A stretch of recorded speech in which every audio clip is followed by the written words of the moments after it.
இந்த விழாவில கலந்து கொண்டு உரையாற்றக்கூடிய வாய்ப்பை பெற்றமைக்கு திராவிட முன்னேற்ற கழகத்தினுடைய தலைவராக மட்டுமல்ல, தமிழ்நாட்டினுடைய மாண்புமிகு முதலமைச்சராக மட்டுமல்ல, மானமிகு சுயமரியாதைக்காரன் என்ற உணர்வோடு பங்கெடுப்பதில் நான் மிகுந்த மகிழ்ச்சி அடைகிறேன், பெருமை அடைகிறேன்.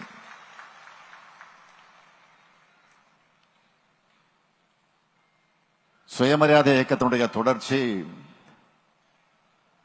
திராவிடர் கழகம் என்றால்,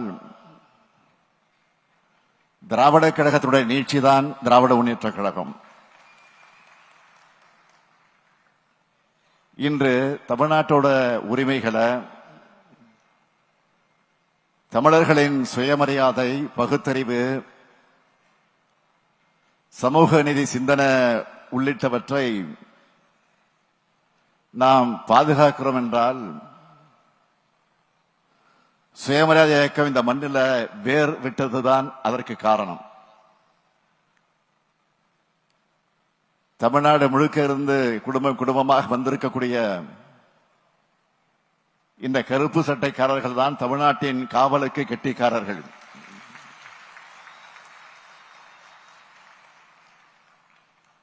பகுத்தறிவு சிந்தனையும் சுயமரியாதை உணர்வும் கொண்ட ஒரு கருப்பு சட்டைக்காரர்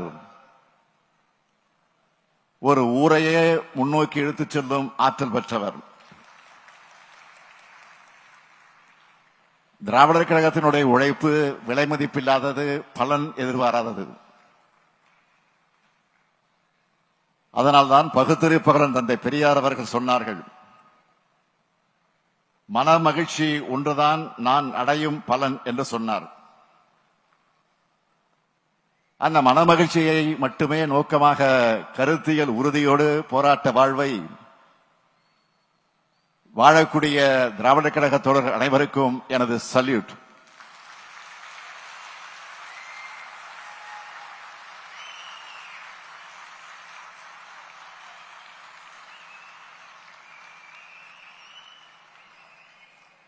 அதிலேயும் 92 வயது இளைஞரா, ஓய்வின்றி தமிழ் சமுதாயத்திற்கு வழிகாட்டி கொண்டிருக்கும் தமிழர் தலைவர் மானமிகு ஐயா ஆசிரியர்களுக்கு என்னுடைய வணக்கத்தை தெரிவித்துக் கொள்கிறேன். தமிழினத்தின் மேன்மைக்காக உழைச்சுக்கிட்டு வரும் அவருடைய ஒப்பற்ற தியாக வாழ்வை போற்றும் விதமாதான் நம்ம திராவிட மாடல் அரசுல மானமிகு ஐயா அவர்களுக்கு தகைசால் தமிழர் விருது வழங்கி இருக்கிறோம். தமிழர் தலைவர் கலைஞர் அவர்களும் இனமான பேராசிரியர் பெருந்தகை அவர்களும் நிறைவுற்ற பின்னர் என்னை வழிநடத்தும் நல் ஆசிரியர் தான் நம்முடைய தகைசால் தமிழர் ஆசிரியர் ஐயா அவர்கள். அதனால்தான் திராவிட முன்னேற்ற கழகம் செல்ல வேண்டிய பாதையை பெரியார் திடல் தான் தீர்மானிக்குதுன்னு நெஞ்சே நிமிர்த்தி சொன்னேன்.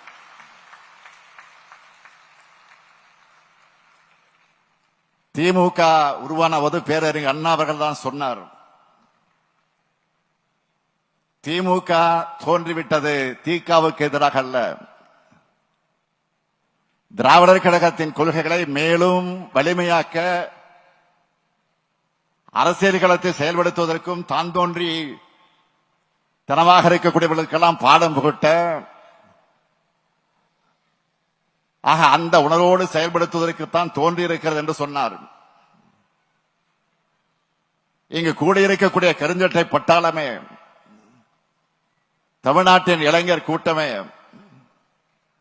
மானமிகு ஆசிரியரை பாருங்கள், 92 வயது அவருக்கு.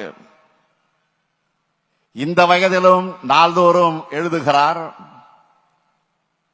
ஊர் ஊராக சென்று பரப்புரை செய்கிறார், அறிக்கைகளால் அவதூறுகளுக்கு பதிலடி தருகிறார், போராட்ட களங்கள்ல முதல் மனிதரா முன்னாடி நிற்கிறார். நடந்தால் பீடு நடை, பேசினால் வீர நடை என்று வாழும் அவரிடமிருந்து நாம் இன்னும் கற்றுக்கொள்ள வேண்டும். ஆசிரியர் ஐயா அவர்களே, தலைவர் கலைஞரையும் தந்தை பெரியாரையும் கடந்த பெருவாழ்வை நீங்க வாழணும். ஓய்வெடுத்துங்க என்று நான் சொல்ல மாட்டேன். பணிகளை செய்ய நாங்களும் இருக்கிறோம், உங்கள் பணிச்சுமையை குறைச்சிக்குங்கன்னு மட்டும்தான் கேட்கிறேன். ஒரு காலத்தில் தந்தை பெரியார் அவர்கள் பகுத்தறிவு பரப்புரையை மேற்கொண்டு வீதிகளில் வந்தப்போ சிலர் செருப்பு வீசினாங்க, கல் வீசினாங்க, ஏன் கத்தி கூட வீசினாங்க. ஆனா இன்னைக்கு பெரியாரின் சிந்தனை ஆக்ஸ்போர்ட் பல்கலைக்கழகத்தில் போற்றப்படுது. அந்த கருத்தரங்கத்தில் கலந்து கொண்டு பகுத்தறிவு தந்தை பெரியாரின் படத்தை திறந்து வச்சு நான் பூரிப்படைஞ்சேன். இது பெரியாருடைய சிந்தனைக்கும் திராவிட கழகத்தோட கொள்கைக்கும் கிடைச்ச மதிப்பு, மரியாதை. பெரியார் உலகமயம் ஆகணும், உலக பெரியார் மயம் ஆகணும்னு நாள்தோறும் உழைக்கக்கூடிய மாணவிக ஆசிரியர்களுடைய உழைப்புக்கு கிடைச்ச பலன். திராவிட இயக்கத்துடைய வரலாற்றை சொல்லும் அறிவு கருவூலமாக தந்தை பெரியாரின் சிந்தனைகளையும் அறிவு செல்வத்தையும் உலகத்தின் கவனத்தை ஈர்க்கக்கூடிய வகையிலே கொண்டு செல்ல திருச்சி சிறகனூர்ல உருவாக்கிட்டு வர பெரியார் உலகம் மிக சிறப்பாக உருவாக வேண்டும் என்று நம்ம மாணவிக ஆசிரியர் அவர்கள் எப்படியெல்லாம் கவனத்தோடு உழைச்சுக்கிட்டு வர்றாருன்னு எனக்கு தெரியும். நம்ம அரசு அவருக்கு தகைசால் தமிழர் விருதோட தந்த பணத்தை கூட அவர் பெரியார் உலகத்துக்குத்தான் தந்திருக்கதாக சொன்னார். மிக பிரம்மாண்டமாக உருவாக்கிட்டு வர பெரியார் உலகத்துக்கு திராவிட முன்னேற்ற கழகத்தின் சார்பில் பங்களிக்காம இருக்க முடியுமா?